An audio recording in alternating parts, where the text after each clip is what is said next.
सतगुरु कबीर बीजक साखी प्रकरण साखी 153।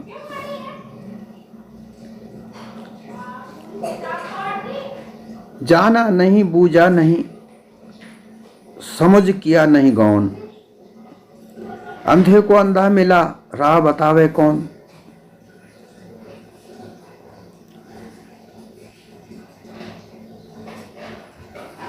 सतगुरु कबीर हमेशा मानव जीवन में काम आने वाली बातें बताते थे।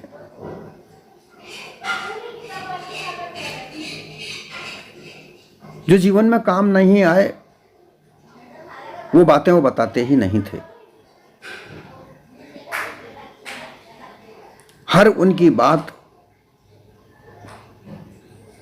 उनकी हर एक बात, हर एक शब्द जो जीवन में काम आने वाला था, जिससे जीवन का विकास हो,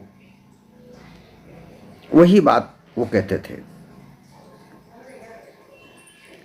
ये साखी भी एक समझदारी का जीवन जीने की प्रेरणा देती है। बिना समझ का जीवन किसी काम का नहीं। हम सब देखते हैं कि जो मानव जीवन में कष्ट आते हैं वो नासमझी के ही कारण आते हैं। कष्ट का कारण नासमझी है, अज्ञानता है, और मन में मानिंदियां भरी हुई हैं कि किसी ने टोटका कर दिया, किसी ने जादू टोना कर दिया, या किसी धोखेदार ने धोखा दिया।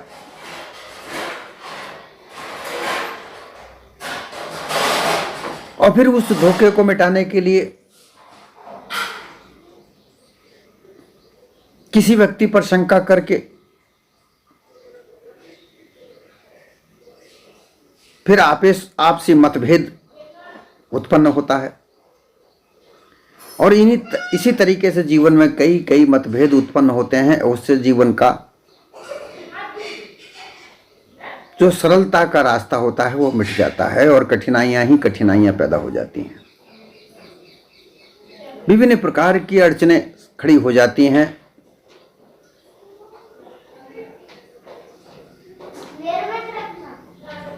यही समझाने के लिए कि अगर ऐसी अड़चनों से, ऐसी रुकावटों से बचकर जीना है तो पहली बात तो, सबसे पहले तो सच्चा और सरल जीवन जीने का हम लक्ष्य रखें। सरल जीवन जो हमारी सक्षमता में है, जिसे हम जी सकते हैं बिना किसी विशेष परिश्रम के। जो परिश्रम हमसे नहीं हो सकता हो, ऐसे परिश्रम का जोखिम उठाकर अगर हम किसी कार्य को करना चाहें तो वह जोखिम हमारे लिए बहुत कष्टदायक हो सकता है, बहुत बड़ी अड़चनें पैदा कर सकता है। इसलिए ऐसा जीवन हम अपनाएं जिसमें हम साधारण तौर तरीके से, व्यवहारिक तौर तरीके से अपने उस जीवन को जी सकें। उस जीवन में जो आने वाली बातें हैं, उस जीवन में आने वाली कार्य की योजनाएं हैं, उस जीवन में आने वाले साधन हैं, उनका उपयोग हम उतना ही करें जितना कि हमसे सक्षमता है।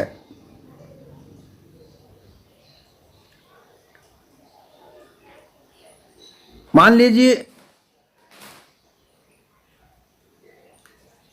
ऐसा जीवन जीने का प्रयास करें जो हमारी सक्षमता में है ही नहीं, तो फिर क्या होगा? जोखिम तो हमने ले ही लिया। अब उस जोखिम का जो प्रतिफल है वो हमें कष्ट तो देगा ही, और फिर इसका दोष किसी और कारण पर रखें तो ये हमारी नासमझी है। इसी नासमझी को दूर करके मानव जीवन को समझदारी से जीने की कला की ओर आकर्षित करते हुए प्रोत्साहित करना चाहते हैं साहिब कबीर। और इसलिए ये साकी यहां पर कही कि जाना नहीं बूझा नहीं। यहां जानना और बूझना दो बात है। जानने का तात्पर्य यह है कि जब बच्चा 6 साल तक का हो जाता है तो उससे जानने के लिए, शिक्षा देने के लिए, जानना अर्थात तो शिक्षा ग्रहण करना, सर्वप्रथम बच्चों को शिक्षा दी जाती है, स्कूल में उसको पढ़ने भेजा जाता है। और बार बार माता पिता उनको स्कूल भेजते हैं। बच्चे होते हैं, उनकी बालक बुद्धि होती है, बिल्कुल कच्ची बुद्धि होती है, बुद्धि का विकास आरंभ होता है। उनको स्कूल का मर्म मालूम नहीं है कि यह स्कूल में जो ज्ञान मिलने वाला है वो उनके जीवन में काम आने वाला है। तो बच्चे स्कूल जाने से कतराते भी हैं। वो केवल खेलना चाहते हैं और वो ऐसा जीवन जीना चाहते हैं जिन्हें कोई रोके नहीं टोके नहीं, वो बस खेलना पसंद करते हैं। परंतु ऐसे में माता पिता उनको अपने अपने तरीके से स्कूल में भेजना चाहते हैं और भेजते हैं। उनके लिए रुपया पैसा भी खर्च करते हैं। वही शिक्षा, स्कूल की शिक्षा आगे बढ़ के उनको हाई स्कूल, कॉलेज, यूनिवर्सिटी तक पहुंचाती है और वही शिक्षा उनको बड़ी बड़ी डिग्रियां दिलाती है। इन डिग्रियों से जानना ही मिलता है, जानकारियां ही मिलती हैं।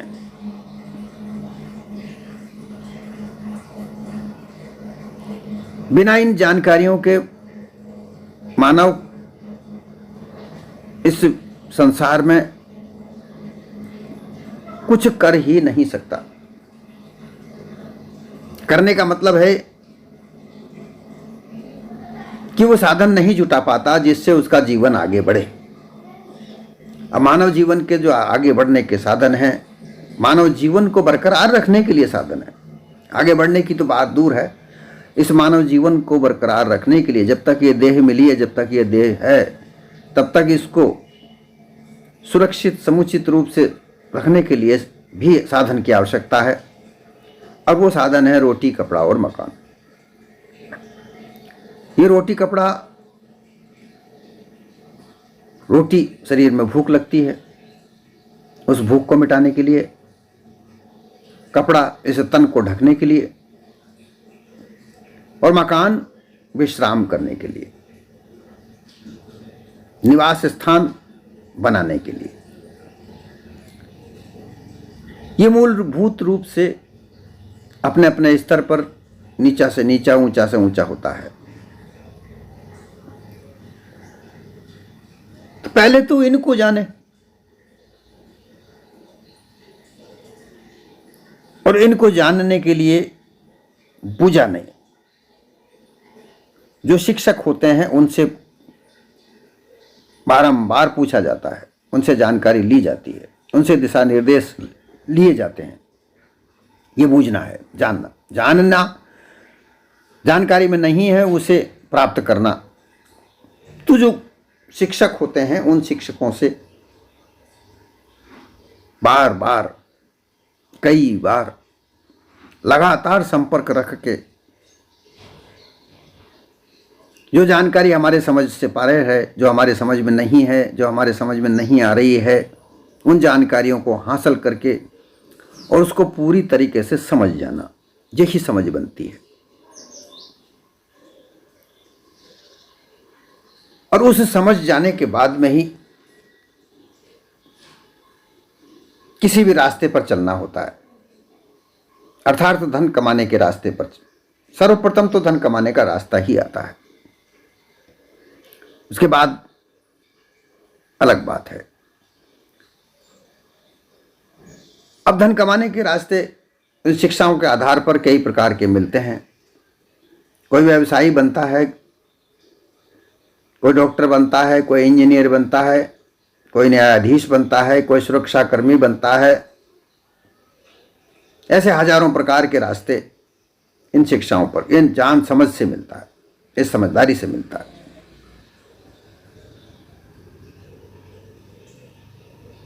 विभिन्न प्रकार की जो कंपटीशन परीक्षाएं जो हो रही हैं आजकल, ये सब उस समझ के लिए होती है कि डिग्रियां तो सबने ग्रहण की हैं, पढ़ लिख कर सब विद्वान तो हैं, लेकिन उनमें समझ सबसे ज़्यादा किस में है, ये जांचने के लिए ही उनकी एक विशेष परीक्षाएं होती हैं। उन परीक्षाओं में जो अपने आप को सिद्ध घोषित करते हैं, जो अपनी वरीयता प्राप्त करते हैं, उन्हीं को ही वो कार्य मिलते हैं जिस कार्य को वो चाहते हैं। और इसी वजह से जो जान नहीं पाते, जो समझ नहीं पाते,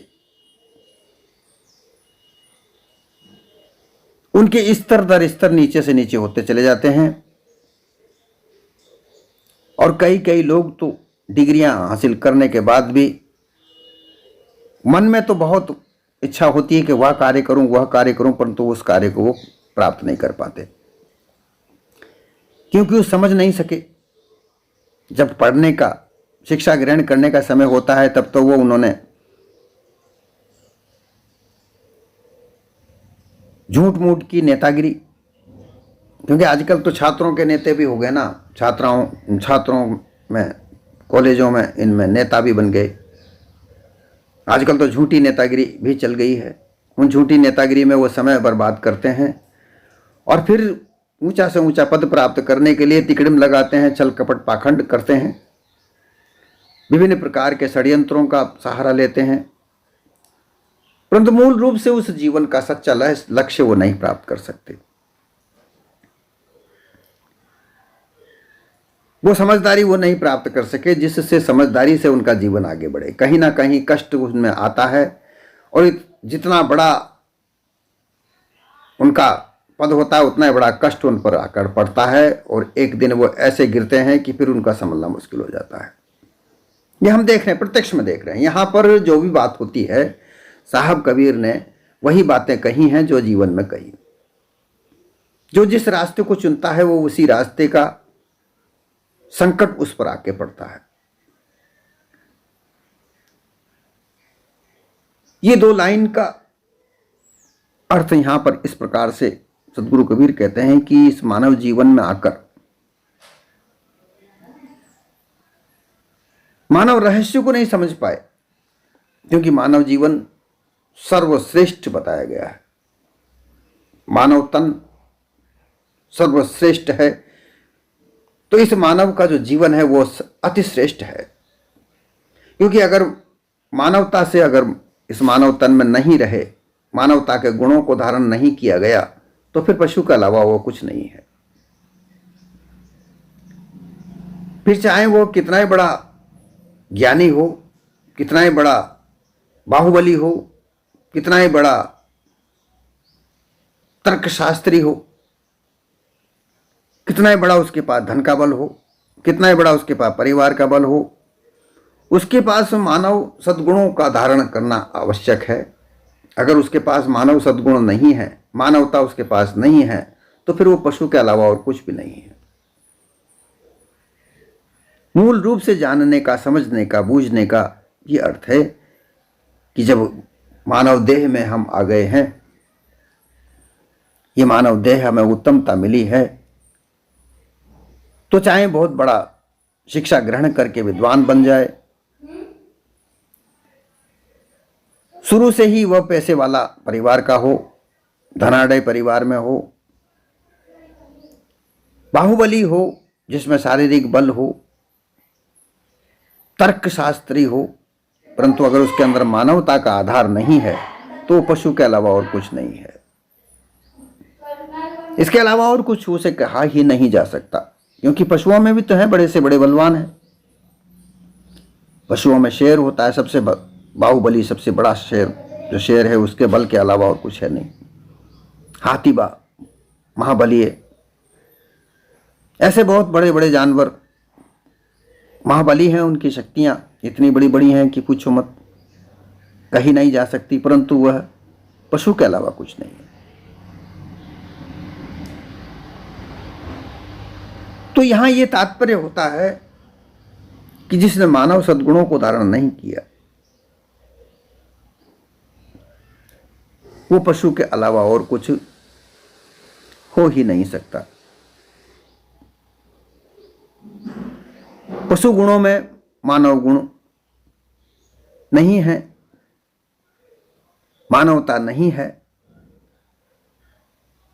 और जहां मानवता है वहां पशुता नहीं होनी चाहिए। एक दूसरे के विपरीत है। अब एक दूसरे के विपरीत कार्य एक जगह होंगे तो मानव समाज निश्चित रूप से शुद्धता नहीं ग्रहण कर सकता। इसलिए यह जानना आवश्यक है, यह समझना आवश्यक है कि मानवता के गुण क्या हैं, और इनको समझने के लिए महापुरुषों का संग करना चाहिए, संतों का संग करे जो मानव सद्गुणों का मर्म भेद बता सके, पशुआ गुणों को समझा सके। मानव गुण कैसे धारण होंगे, पशुआ गुण कैसे सुधारे जा सकते हैं, इनका भेद वो जाने और उनसे वो समझ बनाए। और ऐसी समझदार व्यक्ति इस मानव जीवन में सदैव सुखकारी होगा। और अगर इनको जाने बिना, समझे बिना, बिना समझदारी के मानव जीवन में अगर आगे बढ़ रहा है, चल रहा है अंधे सांप की तरह, तो फिर वो तो मानव तो है ही नहीं, वो तो फिर पशु के अलावा कुछ भी नहीं है।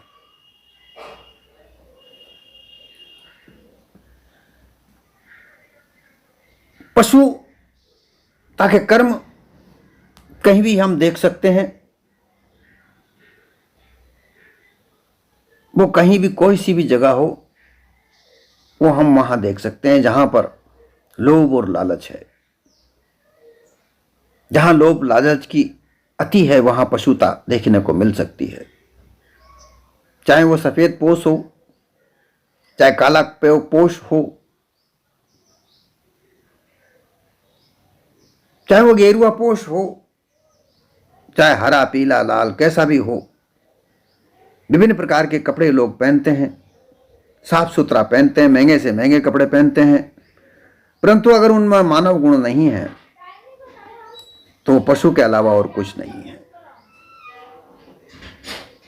जैसा कि बहुत सारे पशु देखने को तो बड़े सुंदर लगते हैं, जैसे बगुला बड़ा सुंदर लगता है, सफेद है, परंतु उसके कार्य क्या है ये सबको पता है। शेर को देखने आज जंगल में जाते हैं लोग, उस शेर की छवि को देखने के लिए जाते हैं, परंतु शेर कितना भयंकर होता है। इसलिए जो दूर से दिखता है लुभावना हो सकता है, क्योंकि पर्वत दूर से दिखते हैं बड़े लुभावने लगते हैं, परंतु जब वहां देखते हैं पास में जाकर तो वहां जंगल जब देखते हैं भयानकता दिखती है तो भयानक डर भी लगता है। इसी तरीके से बड़े बड़े ओहदों पर बैठे हुए लोग अगर उनमें मानवता नहीं है, उनमें कहीं भी लालच लोभ फंसा पड़ा है, तो फिर वो पशु के अलावा और कुछ नहीं है, क्योंकि उन्हें पशुता को समझा नहीं, मानवता को जाना नहीं। मानवता क्या है ये किसी के पास बैठकर उन्होंने बूझा भी नहीं, किसी से पूछा भी नहीं। इस हकीकत का बड़ा मर्म है, क्योंकि आज लोग दिखावा में ज्यादा फंसे हुए पड़े हैं। जो चमत्कारी बाबा बनकर घूम रहे हैं, जो अनुमान कल्पना में फंसे पड़े हैं, उनकी बातों को सुनने के लिए लाखों लोगों की तादाद बढ़ रही है। वहां बड़े बड़े नेताओं मंत्रियों का भी झुकाव हो रहा है। लेकिन यहां ऐसा और कुछ नहीं होता कि जहां मानवता का ज्ञान दिया जाए। मानवता का ज्ञान ऐसे लोगों को पास हो ही नहीं सकता, क्योंकि वहां तो लोभ और लालच पसरा पड़ा है।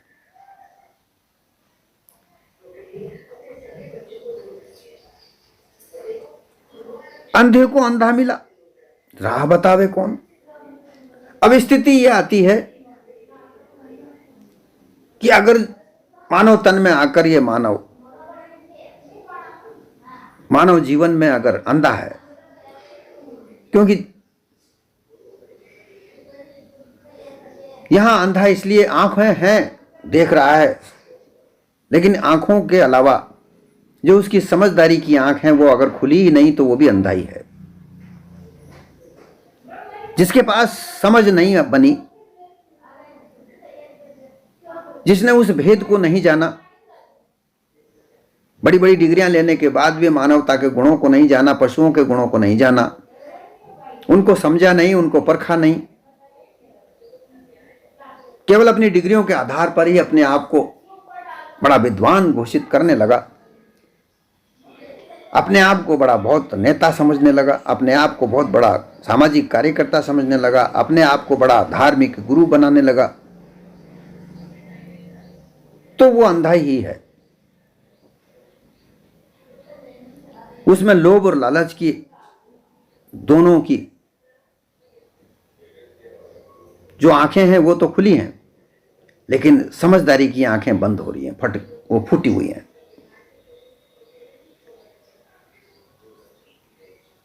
ऐसे लोभी लालचियों के साथ में हजारों लाखों की तादाद में लोग जुड़ते हैं। उन लोभी लालचियों का तो लोभ लालच सिद्ध हो रहा है, परंतु जो लोभ लालची उनके पास जा रहे हैं उनका सिद्ध नहीं हो पा रहा है, यह निश्चित रूप से है।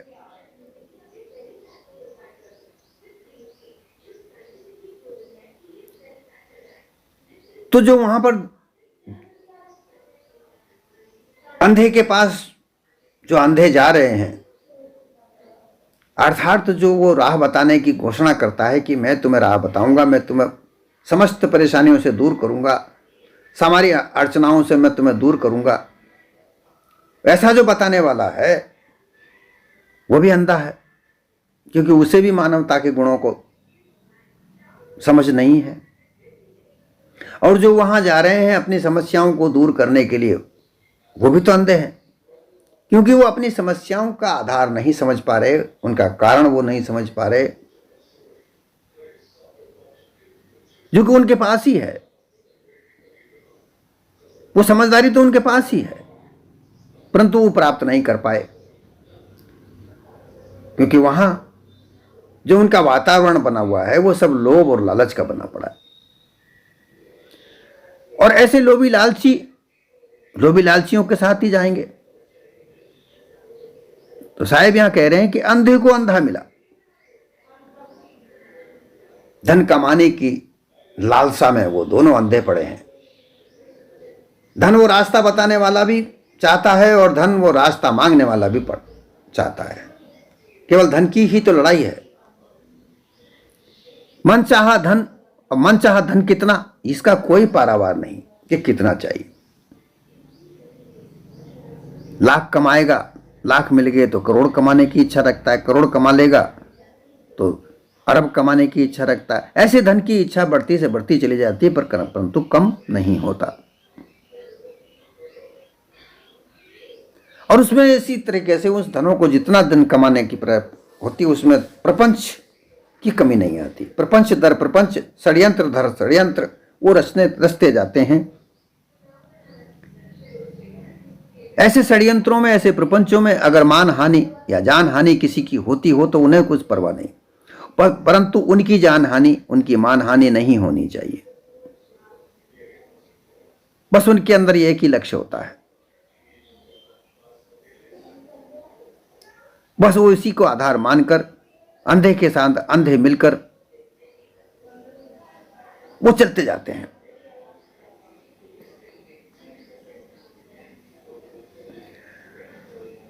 अब ऐसे में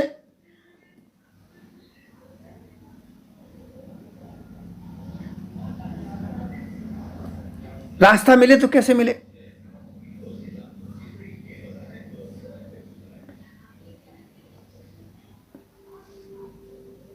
रास्ता नहीं मिले क्योंकि रास्ता ढूंढने के उनके पास में कोई सच्चा साधन नहीं है।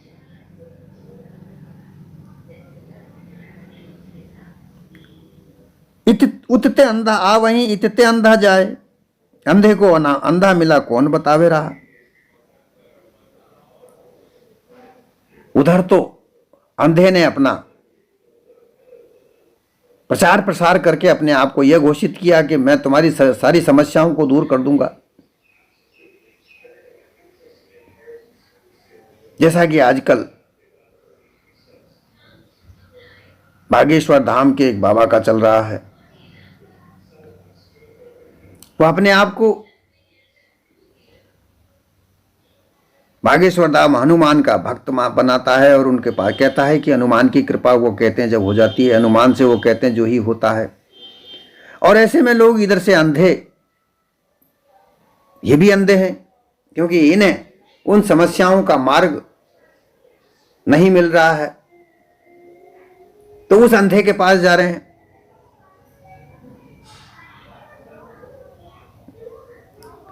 तो उधर तो वो अंधा है ही, इधर से ये अंधे जा रहे हैं। अब दोनों ही अंधे अंधे हैं, तो राह तो मिले तो कैसे मिले? वो जो राह बताता है वो एक काल्पनिक राह है और उसी में प्रसन्न होकर लोगों करोड़ों का चढ़ावा वहां चढ़ रहा है। इसी प्रकार से कई कई लोग इसी प्रकार का अपना व्यवसाय चलाकर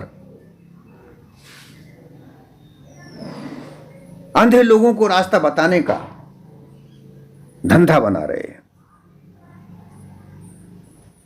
कितनी सार्थक ये साकी आज के जमाने में भी, आज के समय में भी कबीर साहब की है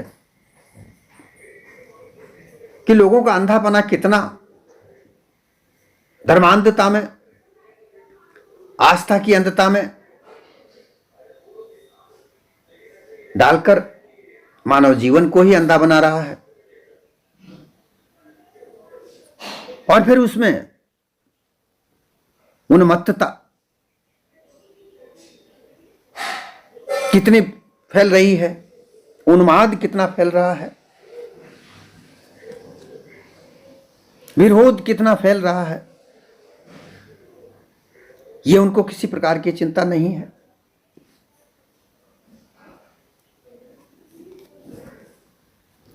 ऐसी दशा में यहां पर सदगुरु कबीर का यह है कि ज्ञान मार्ग सबसे सर्वश्रेष्ठ है। ज्ञान को प्राप्त करने के लिए सर्वश्रेष्ठ पहले तो ज्ञान प्राप्त करे। ऐसे संतों के पास जाए जो अपना निज बोध दे सके, अर्थात मानव सद्गुणों का ज्ञान दे सके, उनको धारण करने की विधि बता सके। ऐसे लोगों का संग करे, ऐसे लोगों का संग त्याग करे जो इस मानवता से अलग किसी और को करता धरता मानकर खुद अंधे गर्त में पड़े हुए हैं, दूसरों को भी अंधे गर्त में पटकते हैं। उन लोगों का संगत छोड़ दे। निज बोध जब प्राप्त होता है तो फिर अन्य किसी अवस्था की जानकारी प्राप्त करने की आवश्यकता नहीं रह जाती। यह समझदारी, यह समझ जब प्राप्त हो जाती है तो फिर बाहर की आंखें खुली हुई होती हैं लेकिन अंदर की आंखें भी खुल जाती हैं। हृदय की आंखें, विवेक की आंख जब खुलती है तो फिर समस्त प्रकार की समझ सामने आ जाती है। इसलिए अंधेपने से दूर हटकर अपनी चैतन्य जागृत अवस्था में प्राप्त करें।